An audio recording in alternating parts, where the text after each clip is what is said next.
루이스 볼콕 교리 강의 33번째 시간입니다. 33번째 종교의 자리 13번째 시간입니다. 20번째 20강의가 있는데 13번째 새 마음, 죄가 없는 청결한 마음이라고 하는 제목을 가지고 시편 51편 10절을 중심으로 말씀을 한번 같이 들여다보도록 하겠습니다. 우리 다 같이 성경 시편 51편 10절 우리 같이 봉독합니다. 하나님이여 내 속에 정한 마음을 창조하시고 내 안에 정직한 영을 새롭게 하소서. 아멘. 자, 우리 정교의 자리 20강의가 아니라 12개 강의네요. 15개 강의입니다. 15개 강의. 오늘 이제 13번째 마음, 13번째 시간 퀴즈 2번입니다. 그래서 새 마음, 곧 죄가 없는 청결한 마음이라고 하는 부분이죠. 자, 우리 지난 시간에 1번 우리가 섬기는 대상을 위해서 어디에 종교의 자리를 마련해야 할까? 우리 마음이다 라고 하는 것. 그래서 여기서 카르디아다. 마음은 하트다. 카르디아, 하트다 이 말입니다. 그래서 마인드가 아니다 그랬습니다. 하트다 라고 하는 그런 내용을 했고, 오늘 두 번째입니다. 두 번째, 종교를 통해서 무엇의 새로움을 얻을까? 무엇의 새로움? 여기서 시편 51편 10절에 보니까 내 속에 정한 마음을 창조하시고 내 안에 정직한 영을 새롭게 하소서라고 하는 그런 내용입니다. 그래서 오늘 제목이 새 마음이고 곧 죄가 없는 청결한 마음, 새 마음이 곧 청결한 마음이다 라고 하는 것이죠. 근데는 그런 어떤 의미 속에서 오늘 이 시간 한번 들어가 보도록 하겠습니다. 자, 내 속에 정한 마음을 창조되게 하고 내 안에 정직한 영을 새롭게 거듭나게 되어야 한다라고 하는 말입니다. 다시 말하면 이 말과는 좀 다르게 여기에 보면 이제 정한 마음을 창조한다라고 하는 것, 우리가 여기 보면 내 속에 정한 마음을 창조하시고 라고 이렇게 말씀이 되어 있습니다. 근데 이것은 이제 다윗이 노래하는 시편 51편 아주 그 자기 죄를 고백하는 그런 성경이죠. 그 속에 지금 뭐라고 그러냐면 다윗은 이미 마음을 가지고 있고 근데 그 속에 자기 속에 정한 마음을 뭐한다? 창조해라 라고 하는 것입니다. 그래서 이 창조, 내 마음에 새로운 마음을 창조해야 되겠다 라고 하는 이 마음을 우리가 그런 어떤 의미를 가지고 우리가 생각해 보면 이런 생각을 한번 해볼 수 있습니다. 다시 말하면 하나님께서 창조를 하시는데 새 창조가 있겠나 라고 하는 것이죠. 하나님이 세상을 창조하셨으면 그것으로 끝인데 또 새 창조가 되겠나 라고 하는 것이죠. 그래서 많은 부분에 있어서 이것이 좀 신학적인 모습 안에서 논란이 되기도 합니다. 하나님이 새 창조를 하셨을까 라고 하는 것이죠. 그래서 그런데 저는 이제 새 창조가 있다라고 이렇게 말씀을 드리기도 합니다. 바로 이런 부분이죠. 이미 다윗은 마음을 가지고, 다시 말하면 우리가 마태복음을 통해서도, 그리고 이제 우리 이 교리 강의를 통해서도 계속해서 그런 내용을 말씀을 드리고 이미 드렸고 또 앞으로도 계속 말씀을 드리겠지만, 우리는 새롭게 거듭나야 된다. 또 이것을 다른 말로 하면 신생이다라고 하는 것이죠. 다시 나야 된다. 마태 요한복음 3장에서 니고데모를 통해서 예수님께서 물과 성령으로 거듭나야 된다. 새롭게 태어나야 된다. 다시 태어나야 된다. 뭐 신생이죠. 그런 어떤 의미를 보면 내 속에 이미 우리는 한번 태어났는데 다시 태어나야 된다. 세상은 하나님께서 인간에게 인간을 만드실 때 하나님께서 우리의 형상을 따라 우리의 모양대로 할 때 그 형상 속에 성부 하나님의 형상은 청결하고 깨끗하고 거룩한 그런 하나님의 그 성품을 인간의 마음 속에 그렇게 거룩한 성품을, 그리고 청결한 성품을, 사랑의 성품을 담아두셨다. 이미 인간은 이렇게 마음의 창조함을 받았습니다. 하나님께서 마음을 창조하셨다라고 하는 것이죠. 그런데 여기에 보면 그런 창조된 마음을 가지고 있는 다윗이 다시 자기 마음을 새롭게 창조해달라라고 이렇게 간구하는 그런 내용을 보면 새 창조가 있기는 하겠다라고 하는 그런 내용이죠. 자, 그런 어떤 의미 속에서 그래서 내 마음에 내 속에 정한 마음을 새롭게 새 창조하게 내 안에 정직한 영을 새롭게 거듭나게 되어야 된다라고 하는 것이죠. 그래서 정한 마음을 또 마음 청결함으로 해석할 수도 있습니다. 그렇게 뭐 정한 마음을 창조되게 또는 정직한 영이 새롭게 뭐 이러한 것이죠. 그래서 정한 마음을 또한 마음의 청결합니다라고 이렇게 같은 어떤 의미로 받아들일 수도 있다라고 하는 것입니다.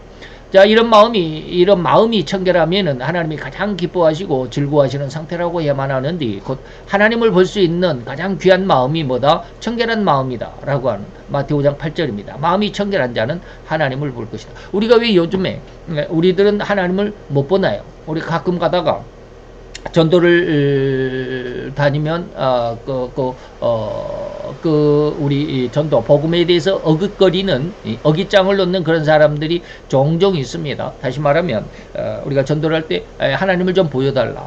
그러면 내가 하나님을 믿겠다라고 하는 이러한 반박을 아주 간혹가다 한 번씩 이렇게 들을 수 있습니다. 이런 사람들이 있거든요. 자, 그런데 오늘 성경은 뭐라고 그러느냐면 마음이 청결해야 하나님을 본다라고 하는 것입니다. 마음이 청결히 하나님을 본다. 그러면 우리가 지금 하나님을 못 보는 것은 뭐다? 마음이 청결하지 않기 때문이다. 그러면 청결한 마음은 어떠한 마음일까? 우리 오늘 본문에서 그렇게 했습니다. 내 속에 정한 마음이, 내 안에 정직한 영이다. 정한 마음, 정직한 영이 바로 뭐다? 마음이 청결한 자다라고 하는 것입니다. 그러면 우리가 오늘날 우리가 하나님을 그렇게 보고자 하지만 볼 수 없는 것은 뭐다? 우리의 마음이 청결하지도 우리의 영이 새롭게 변화되지도 않았기 때문이다라고 이렇게 단적으로 말씀드릴 수가 있죠. 달리 말하면 우리가 아직은 이 마음이 청결한 것이 무엇인지도 모르는 사람이 너무나도 많습니다. 그런가 하면 또한 반대로 우리가 아직은 하나님을 볼 수 없다라고 그랬는데, 마음이 청결하지 않았기 때문에 하나님 볼 수 없다라고 그랬는데, 만약에 정결한 마음이 아닌 자가 하나님을 보게 되면 어떻게 될까? 그 즉시로 그는 사라져 버립니다. 죽어버립니다. 멸망이죠. 영원한 멸망입니다. 그래서 성경에서는 모세가 하나님 앞에 엄청나게 하나님을 보고자 원했습니다. 하나님 한 번만 봤으면 좋겠습니다. 라고 그러니까 하나님이 보기는 해주셨습니다. 그런데 뭐라고 그랬느냐면 네가 나를 보는 날에는 너는 죽는다. 나를 보고 살아날 자가 없다. 그런데 특별히 너에게만은 내가 한번 나를 보여주는데 나를 정면으로 볼 수가 없어. 그러니까 내가 지나갈 때 너를 살며시 내 손으로 덮어서 나를 보지 못하게 하지만 지나가고 난 다음에 내 뒷모습은 살짝 볼 수 있을 거야. 라고 이렇게 했습니다. 그리고 나서 모세가 하나님의 뒷모습을 살짝 보기도 했죠. 또한 사도 요한도 역시 마찬가지입니다. 하나님의 형상을 정면으로 보지는 못했지만 상이 진상이 아니고 또는 그 진상이 아니고 약간 뭐라 그럴까 영으로 보는 영상 이런 것이 있습니다. 그 영상을 보고도 아주 죽은 듯이 죽은 것 같이 되었다.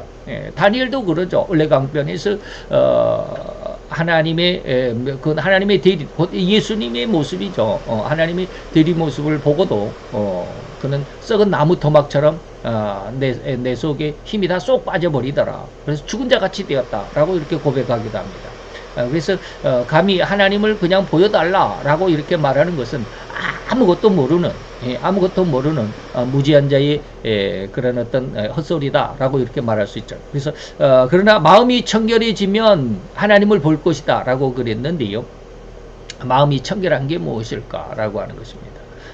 마음이 청결한 건 제가 늘 요즘 말씀드리지만 영성인이 되는 것입니다.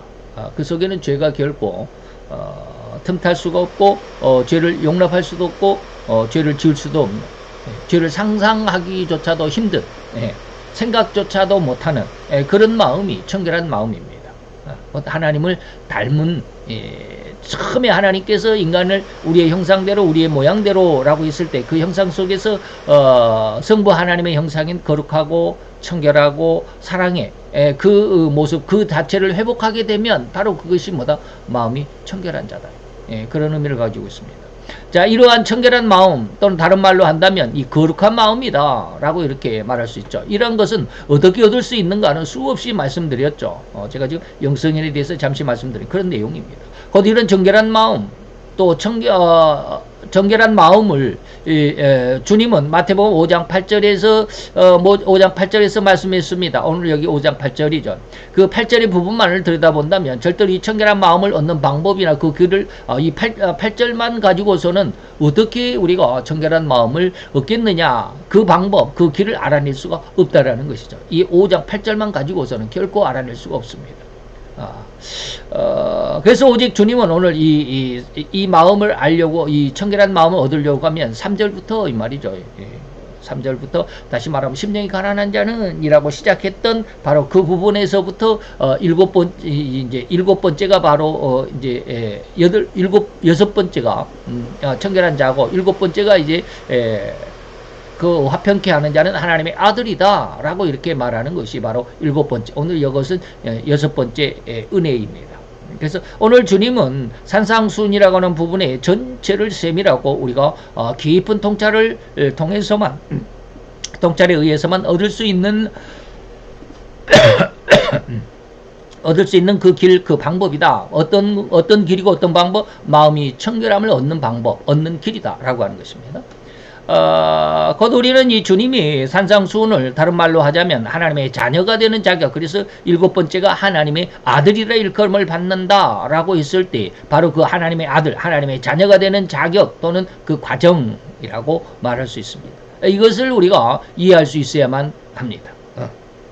그래야 청결한 마음이 무엇인 줄을 알게 되죠. 앞에서부터 뭐 심령 가난이 어떻고 심령 가난이고 애통이고 그 다음에 의에 줄이고 사모함이고 의로움이고 하는 것 그리고 긍휼히 여기는 것 다섯 번째죠. 여섯 번째가 마음 청결 그리고 일곱 번째가 화평케 하는 자 이런 내용이죠.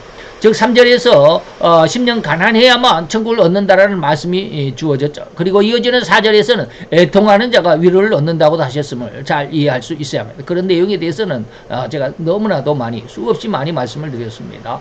심령 가난과 애통이 어떠한 의미고 어떠한 내용이고 그리고 그것이 왜 차이가 나야만 하는지 이 차이를 가질 수밖에 없는 그런 내용까지 많이 말씀을 드렸습니다.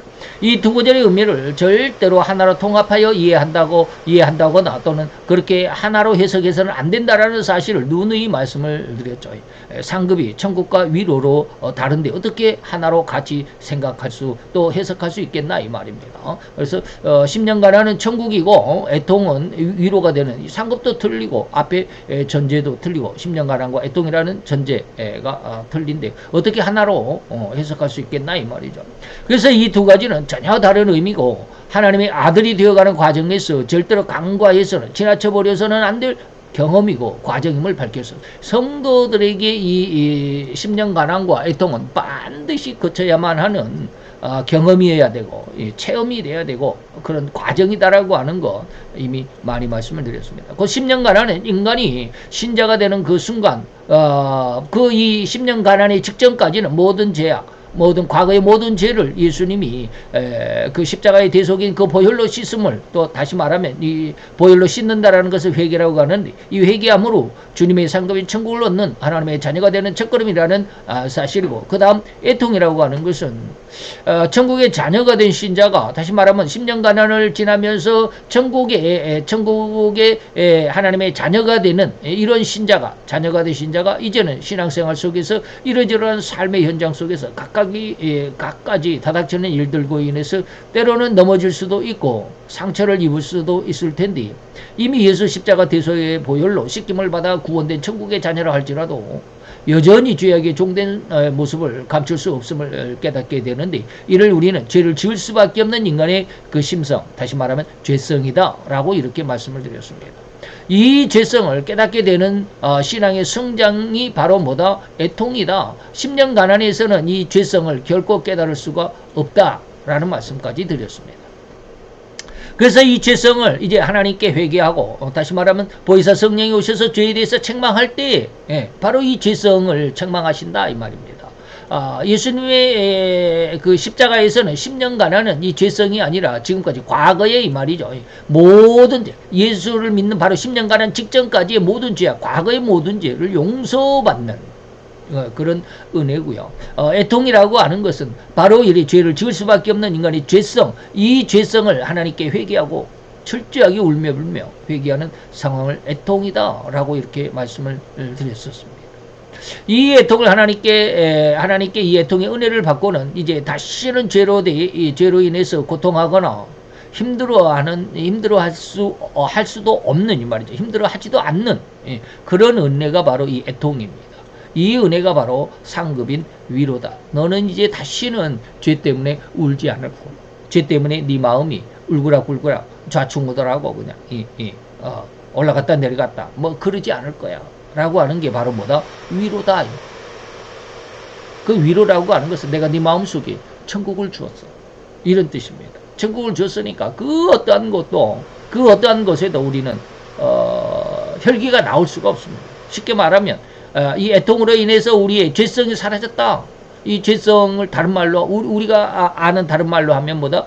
우리의 혈기, 우리의 분통, 뭐 이런 거, 분노 이런 것들이 완전히 없어지는 것이 뭐다? 위로다. 넌 다시는 이제 그런 그 혈기 때문에, 그 분통, 분노 때문에 너 자신을 그렇게 힘들게 하지 않을 거야. 라고 말하는 그런 하나님의 은혜가 바로 위로다라고 하는 것입니다. 이런 어떤 의미를 우리가 잘 이해할 수 있어야 됩니다. 근데 그걸 모르면 좀 곤란하죠. 성경을 제대로 안다라고 말할 수가 없습니다.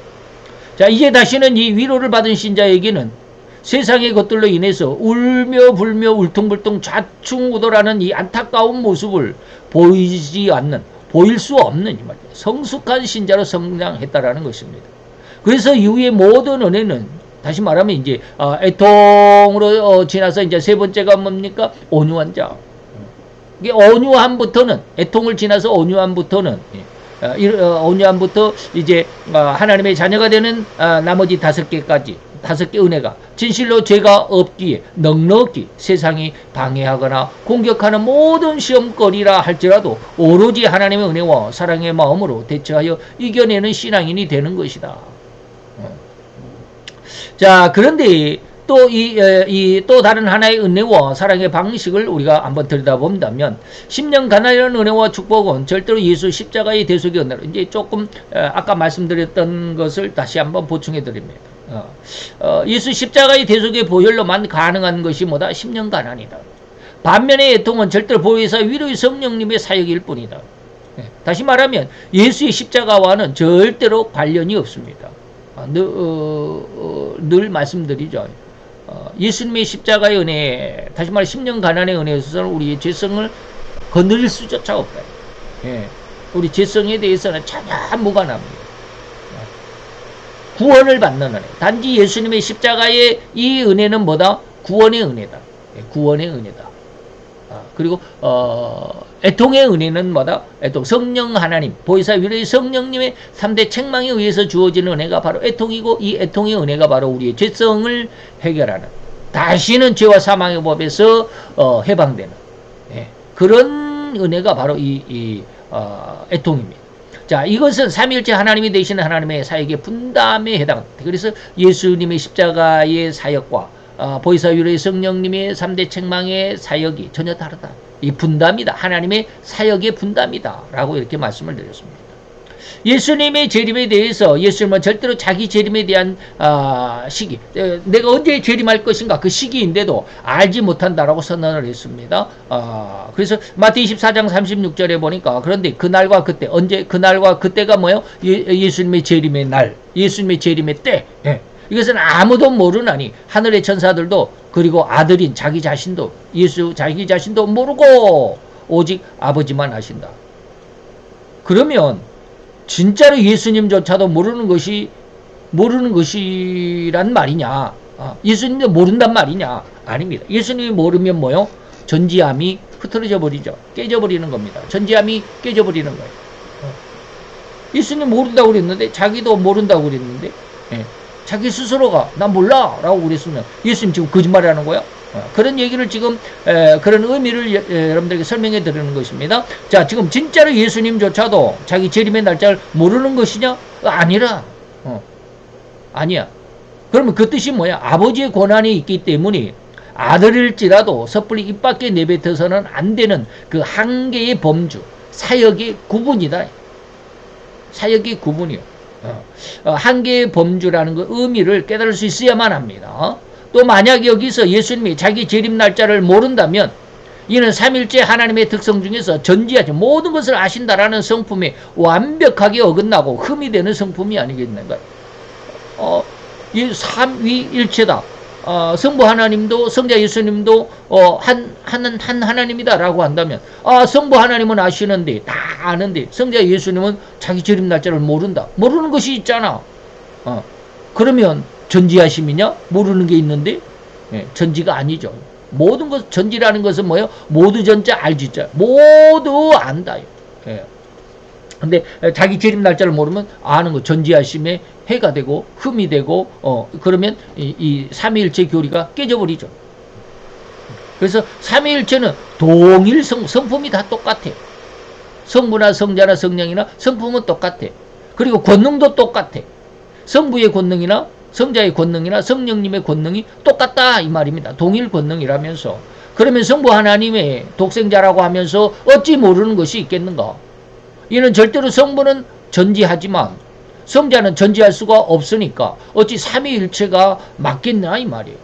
이런 공격에 우리 정통적인 신앙이라고 자부하는 우리는 절대로 반격할 수가 없죠. 진짜로 예수님이 나 아들도 재림의 날짜를 모른다 라고 이런 것이 사실 이 문자 그대로를 우리가 잘못 오해하면 아들도 모른다고 그랬잖아 라고만 우리가 생각해 버리면 그 의미가 왜 예수님이 모른다라고 했는지를 우리가 이해하지 못하면 이 엉뚱한 방향으로 뭐라 그럴까 신앙을 왜곡시켜 버리는 그런 결과가 된다 이 말입니다. 그래서 성자 예수님이 자기 재림의 날짜를 모른다라고 하는 이 부분에는 절대 고가 아니라 절대로 그에 상응한 이유가 있을 것이고 왜 이렇게 말씀하셔야만 했는지 아들은 모른다 나는 모른다 라고 말씀하셔야만 했는지 우리 정통적인 신앙인들은 절대로 그 이유를 그 내용을 철저하게 성경적으로 해석할 수 있는 능력과 지혜를 갖춰야만 할 것입니다. 다시 말하면 그 답이 사도행전 1장 7절 8절에 있습니다. 다시 말하면 8절에는 성령의 재림을 의미합니다. 그리고 7절에 보면은 예수님이 그렇게 딱 어떤 그 사역의 분담을 명확하게 해주셨습니다. 예수님이 말씀하시기를 때와 기한은 때가 뭐예요? 사시사철 때도 그 때지만 쉽게 말하면 대한민국이 건국될 때가 있고 망할 때가 있고 미국도 건국할 때가 있고 망할 때가 있고 소련이 건국할 때가 있고 망할 때가 있고 그런 어떤 때 그래서 전도서에 보면 돌을 던질 때가 있고 돌을 던지는 것을 멈출 때가 있고 그리고 아픈 사람을 상처를 낼 때가 있고 그 상처를 보두마 싸매서 치료해줄 때가 있고 다 그러잖아. 때가 있다. 바로 그런 때와 다시 말하면 그 안에는 예수님의 재림의 때도 거기에 들어있다. 기한 어느 시기 이 말이죠. 때와 기한은 뭐예요? 오로지 아버지의 소관이야. 아버지의 권한이야. 그럼 내가 침범할 수가 없어. 나는 아들이지만 나는 같은 하나님이지만 같은 한 하나님이지만 일체의 하나님이지만 그러나 사역이 분담이 있고 그리고 어떠한 분야에 있어서 그 중심 주체 역할을 하는 그것도 물론 그 말이 사역이겠죠. 그 사역의 분담 그리고 때의 분담 구약은 성부 하나님 복음 시대에는 예수님 그 다음에 은혜의 시대에는 성령 하나님 이렇게 때와 시기 그리고 사역 이런 것이 전부 다 분담되어 있다라고 하는 것입니다. 그래서 아버지의 권한에 있는 것이 뭐다? 예수님의 재림의 때. 그러니까 나는 그걸 침범할 수가 없어. 월권할 수가 없어. 이 말입니다. 곧 예수님의 재림에 대한 때와 기한은 철저하게 성부의 권한일 뿐이라는 사실을 강력하게 증명하고 있습니다.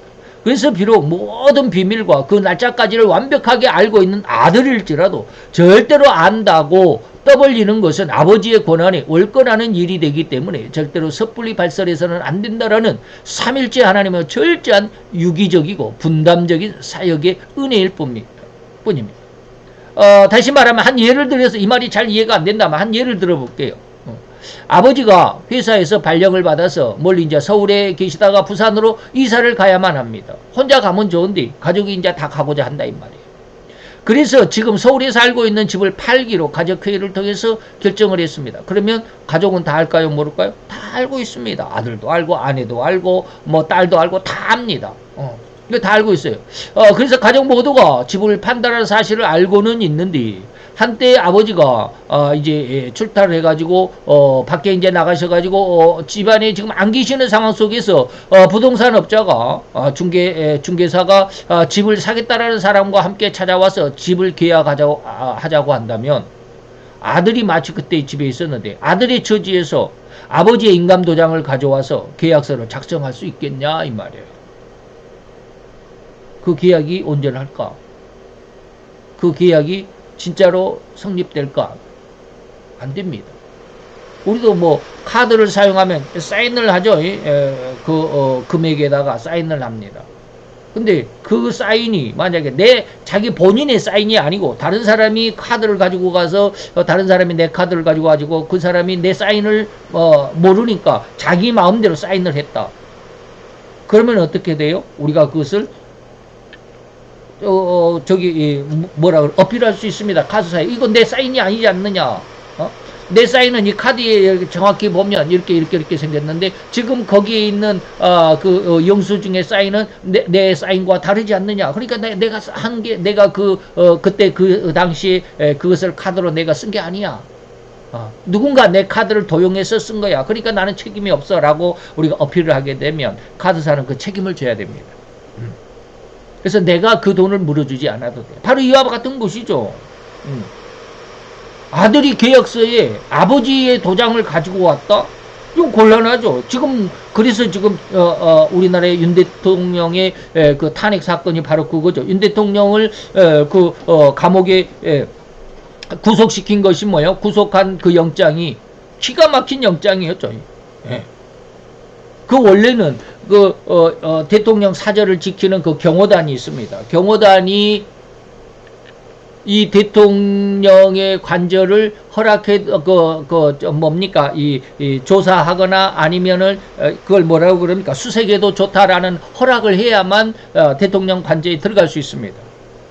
그런데 그 허락을 안 했다 허락을 안 했는데 우리나라의 공수처라고 하는 곳에 오땡훈이라고 하는 공수처장이 자기들이 타이프를 쳐가지고 그것을 허락을 했다라고 하는 가짜 자기들이 만든 그 증명서에다가 경호처장이 감옥에 있는 동안에 그 두 번째 부처장인지 부대장 좌우지간 부대장을 오라고 그래가지고 당신이 도장 가지고 와라 그래가지고 도장을 가져와가지고 그 부대장이 거기다 도장을 찍은 것도 아니고 자기들이 그 도장을 받아가 자기들이 도장을 찍었는데 그것도 그냥 종이에다가 찍어가지고 그 도장을 오려가지고 자기들이 만든 그 공문서에다가 오려 붙여가지고 거기다가 도장을 찍었어요.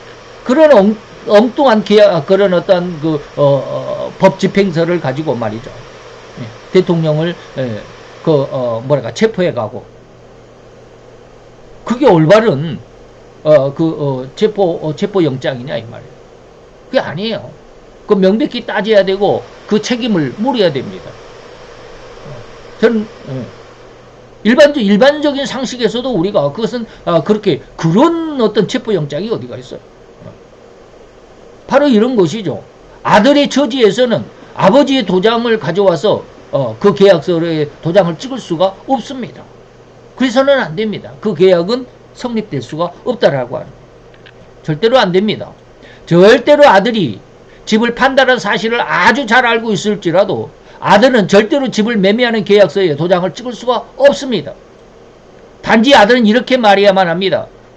죄송합니다. 지금 아버지가 출타 중에 계시니까 다음 기회에 아버지께 연락하시고 직접 매매 계약을 하시는 것이 좋겠습니다. 라고 말이죠. 자기는 할 수가 없어요. 지금 사도행전 1장 7절에서 예수님의 말씀이 바로 이런 상황과 같은 의미입니다. 절대로 예수님은 자기 재림의 날짜를 모르시지 않습니다.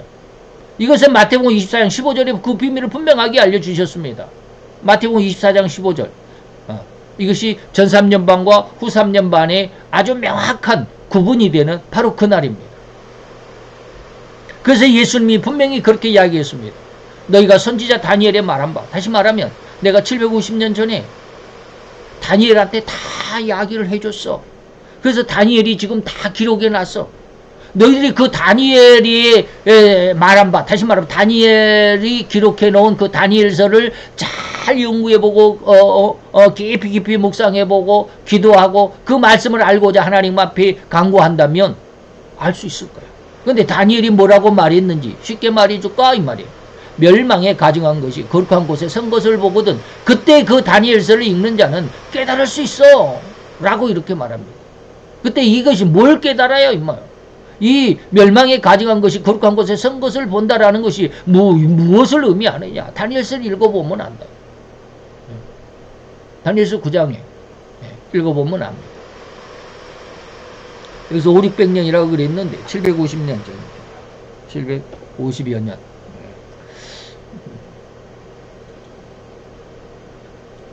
뭐 5, 600년 전이라 해도 뭐 옛날 750여 년 전에 다니엘이라는 선지자에게 내가 다 알려줘서 다시 말하면 예수님은 자기 재림의 날짜를 이미 선포했습니다. 알고 있다라는 것이잖아요. 다니엘의 그의 기록을 읽어보면 너희가 넉넉히 깨달을 수 있을 거야 라는 이 의미인 것을 잘 기억해 두셔야만 합니다. 그러니까 이것을 그냥 문자적으로만 해석해보고 이게 도대체 뭔 말이야 라고만 어리벙벙 하고 있어버리면 안 된다. 전혀 깨달을 수가 없다. 이게 많이 읽어보고 기도하고 하나님 앞에 또 이것을 이 뜻을 알고자 원하는 간절함 속에 또 있고 또 기도하면 하나님이 알려주신다. 그런데 이런 의미, 곧 예수님이 자기 재림의 날짜를 모른다라고 하신 그 말씀의 의미를 기억하는 것과 이 제시된 오늘 퀴즈인 주제인 종교를 통해 무엇의 새로움을 얻고자 하는가 라는 이런 질문과는 그러면 무슨 상관이냐, 이 상관을 보자. 우리가 요한복음 17장 2절 3절에 봅니까? 영생은 뭐요? 예수 그리스도를 아는 것이다. 그리고 요한일서 2장 20절 21절에 보니까 너희는 거룩하신 자, 다시 말하면 기름 부음을 받고 모든 것을 아느니라. 다시 말하면 너희는 이미 예수님에게서 예수님으로부터 너희들 은혜를 받은 자야. 그러니까 알 수 있어 이런 뜻입니다. 너희가 진리를 알지 못하는 것이 아니라 너희가 알물 인함으로 너희가 알고 있기 때문에 내가 이 것을 너희에게 보내는 거야 라고 사도 요한이 말하는 것입니다.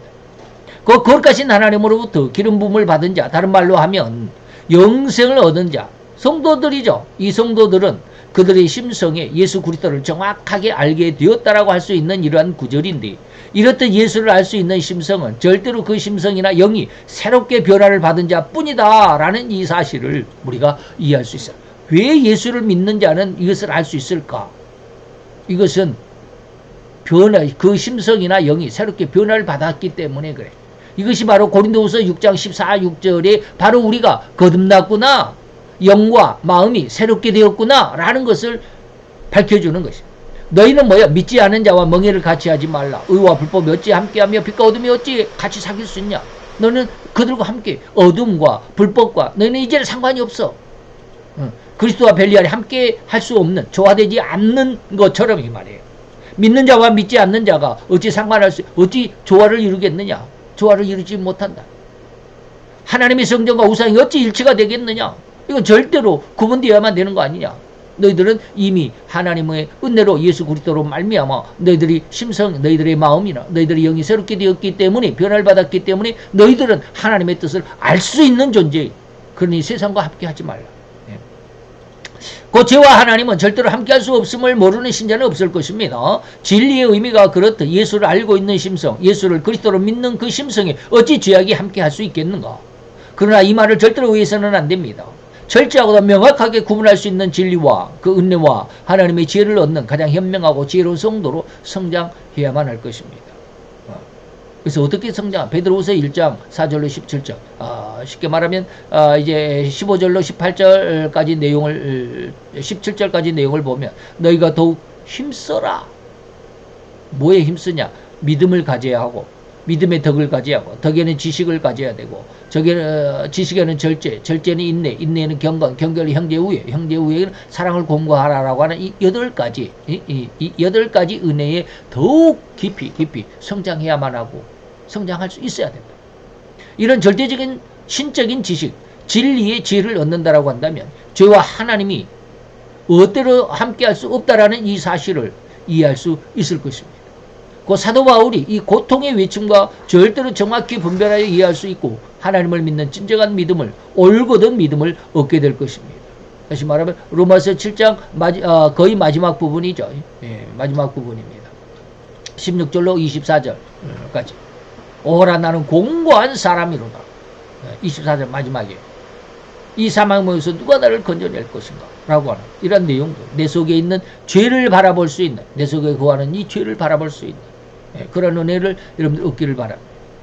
그 사도 바울은 이렇듯 자기 심성에 하나님을 사모하는 의의 법이 있는가 하면 또한 하나님을 거역하는 죄의 법이고 육체의 법이 함께 있다라는 이 분명한 사실을 알고 고통하며 외치고 있는 그 부분이 바로 로마서 7장 마지막 부분입니다. 17절로 24절까지.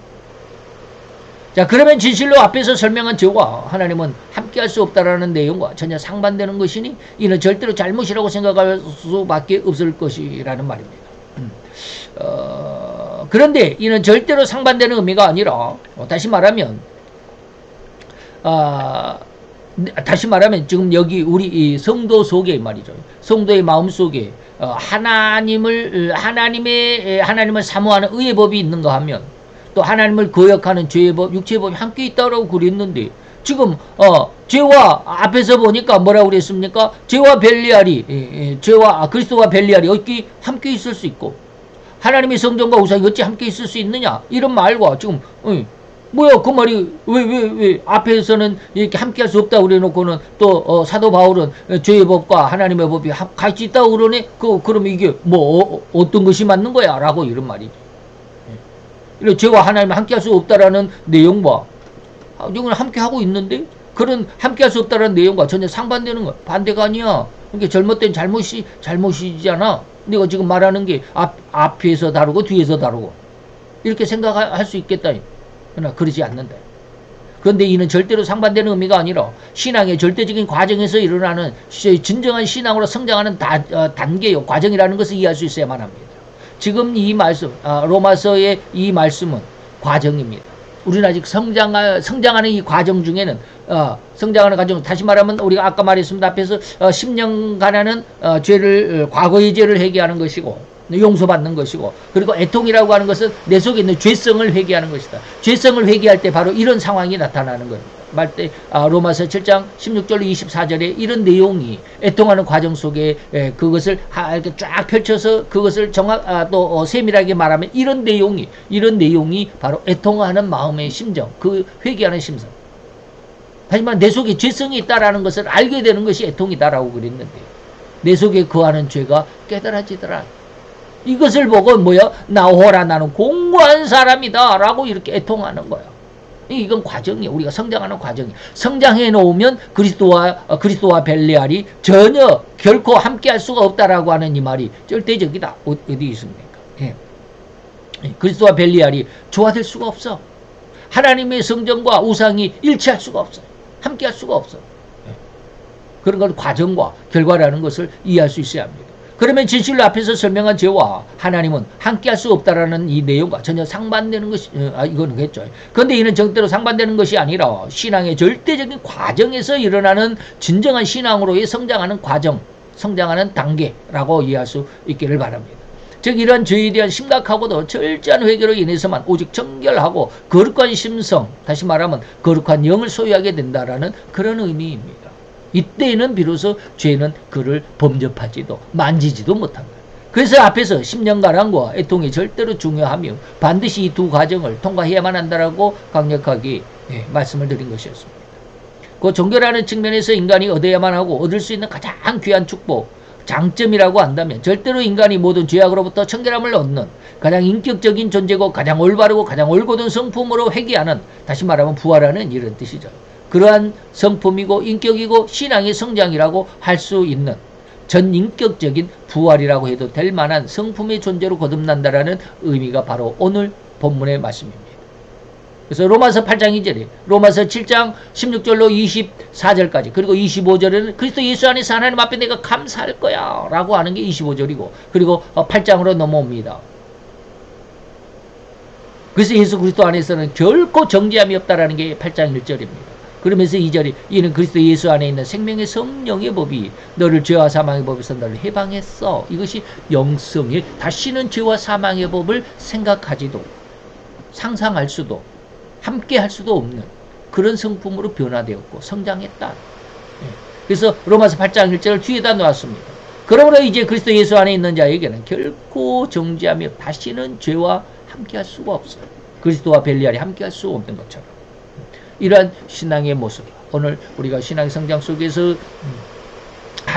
오늘 제목이 뭡니까? 새 마음이다. 정결한 마음, 새로운 영. 그래서 오늘 시편 51편 10절에 보니까 내 속에 정한 마음 그리고 내 안에 정직한 영 새롭게 하고 새롭게 창조해 주소서라고 하는 그 말. 이 종교가 바로 우리를 그렇게 새로운 마음으로 정직한 영으로 거듭나게 하고 성장하게 하는 이 모든 은혜의 과정 중에 있다라고 합니다. 그 과정은 너무나도 힘들고 어려울 것입니다. 오늘 사도 바울이 오라 나는 공고한 사람이다라고 고통하며 울부짖는 것처럼 우리들에게도 이러한 은혜가 더 풍성해지기를 원합니다. 이 은혜 안으로 점차 더 강력하게 성장하기를 축원하면서 기도합니다. 할렐루야. 주님, 오늘도 여호와의 귀한 은혜와 은총을 감사드리나이다. 주의 영광 앞에서 우리의 신앙이 한 시간 또 한 날 한 날을 통하여서 더 아름답고 더 귀한 더 올곧고 더 강력한 결코 그 어떠한 마귀의 군세 그리고 또한 죄의 흉악한 아버지의 그 선정과 선동과 유혹 속에서라도 결코 흔들리거나 눈을 흘기지도 않을 수 있는 가장 아름답고 귀한 신앙으로 성장하는 저들의 모습, 하나님의 귀한 아들과 딸들의 신앙의 모습이 되게 하여 주시옵소서. 오늘도 주님의 귀한 은혜가 우리 마음을 새롭게 창조하게 하시고 우리의 영을 새롭게 변화받게 하시는 은혜로 더 풍성케 하여 주옵시기를 또 그렇게 해 주셨을 줄로 믿고 더욱 성장하기를 원하는 저들의 모든 마음을 받아 주 앞에 드리며 예수 그리스도 이름으로 기도하여 싸움나이다. 아멘.